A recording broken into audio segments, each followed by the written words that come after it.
Hello friends, welcome to சமையல் புதிதும். இன்றைக்கி நம்ம வீடியோவில் பார்க்க போகிற ஸ்பெஷல் ரெசிபி ரொம்ப சுவையான சத்தான சைடிஷ் ரெசிபி பார்க்க போகிறோம்.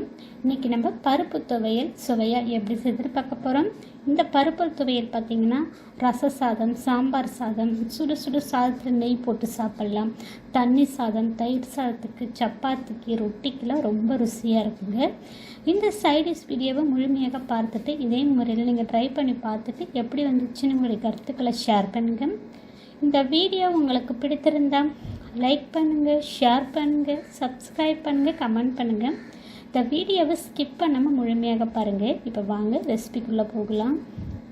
பருப்பு துவையல் செய்கிறதுக்கு கடாயை சூடுபடுத்தி இதில் 1/4 கப் அளவுக்கு துவரம் பருப்பு சேர்த்துருக்கேன். துவரம் பருப்பினுடைய அளவுன்னு பார்த்தீங்கன்னா 50 கிராம் இருக்குங்க.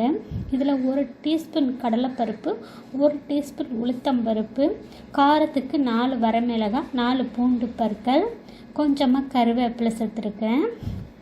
இப்போ இந்த பருப்பு துவையலுக்கு தேவைக்கேற்ப உப்பு 1/4 டீஸ்பூன் போல் இதோட சேர்த்துருக்கேன்.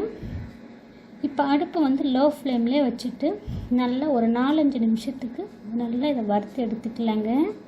நீங்கள் விருப்பப்பட்டீங்கன்னா கொஞ்சமாக எண்ணெய் கூட எண்ணெய் சேர்த்து கூட வறுக்கலாங்க. நான் ட்ரையாகவே வறுத்து எடுக்கிறேன்.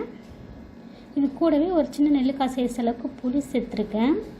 இப்போ இது நல்லா வறுத்து எடுத்துக்கலாம். நல்லா செவந்து வரணுங்க. அடுப்பு லோ ஃப்ளேம்லேயே வச்சுட்டு வறுத்துக்குங்க.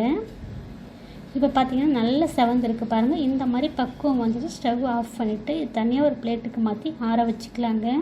நல்லா முழுமையாக சூடு ஆறி வரட்டுங்க. இப்போ சூடு ஆறுனதும் இதை மிக்ஸி ஜாரில் சேர்த்துக்கலாம்.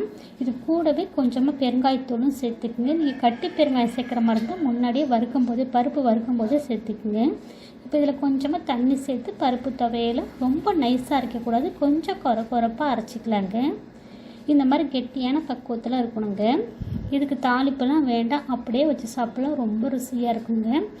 கொஞ்சமாக இந்த பருப்பு துவையில் சுட சாதத்தோடு போட்டு 1 டீஸ்பூன் நெய் போட்டு சாப்பிடுங்களா, அவ்வளோ ருசியாக இருக்குங்க.